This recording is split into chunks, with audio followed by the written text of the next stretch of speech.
दोस्तों, जब आपको कोई नेक आदमी मिले तो इनकी तरफ गौर से देखें और कहें, खुदा तूने इनकी जिंदगी पर जो नेमतें नाजिल की हैं इनके लिए तेरा शुक्र है। और इनसे बात करना अच्छा है। अगर वो दयानतदार है, रास्तबाज है और खुदावंद आपको इस काम के लिए तैयार करता है कि आप उनके साथ बात करें, उनसे सीखें, क्योंकि बाइबल इमसाल 10 में दर्ज लिखा है, सादिक के सर पर बरकतें होती है लेकिन शरीरों के मुंह को जुल्म ढांकता है।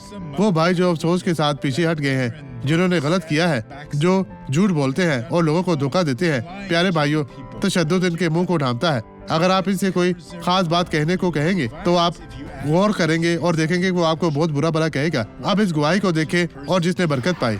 मैं 6 माह तक चलने फिरने के काबिल नहीं था।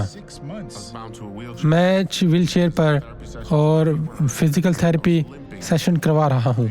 मेरे पाँव में दर्द खत्म हो गई है। खुदा का शुक्र है। आप 2 बैसाखियों का इस्तेमाल करते थे। आप पहले कैसे चलते थे, मुझे दिखाएं। ये वाकई मुश्किल था। कैसे चलते थे, मुझे दिखाएं। जी बहाना बनाएं अच्छे तरीके से। आप इसे कंधों पर रखें। आपका नाम क्या है? वेनिल्डो। चलो यीशु के नाम में भाई चलते जाएं। यीशु आपके साथ है। चलते जाएं। खुदावंद ने आपको बरकत दी है। ओ यीशु, तेरा शुक्र हो। अब मैं आपके साथ दुआ करना चाहता हूँ। बाप, तेरा कलाम बहुत खूबसूरत है। तेरे कलाम से हम बहुत कुछ सीखते हैं। तेरा कलाम हमें बेदार करता है।